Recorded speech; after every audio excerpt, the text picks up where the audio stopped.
நான் உங்களுக்கு சொல்லுகிறேன், உங்கள் சத்துருக்களை சிநேகியுங்கள், உங்களை சபிக்கிறவர்களை ஆசீர்வதியுங்கள், உங்களை பகைக்கிறவர்களுக்கு நன்மை செய்யுங்கள், உங்களை நிந்திக்கிறவர்களுக்காகவும் உங்களை துன்பப்படுத்துகிறவர்களுக்காகவும் ஜெபம் பண்ணுங்கள். மத்தேயு 5:44.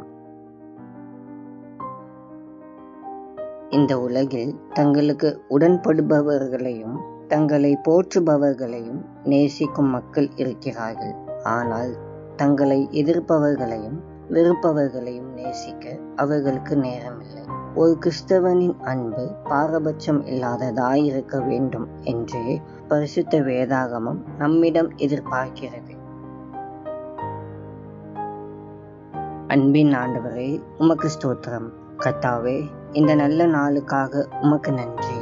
ஆண்டவரே, நாங்கள் உம்மை போலவே எல்லோரிடமும் அன்பாகவும் உண்மையுள்ளவர்களாகவும் இருக்க, எல்லோரையும் நேசிக்க எங்களுக்கு உதவி செய்யும். ரட்சிக்கப்படாத அனைத்து மக்களுக்காகவும் ஜெபிக்கிறோம், அவர்களையும் ரட்சியும். இயேசுவின் மூலம் ஜெபிக்கிறோம் பிதாவே, ஆமேன்.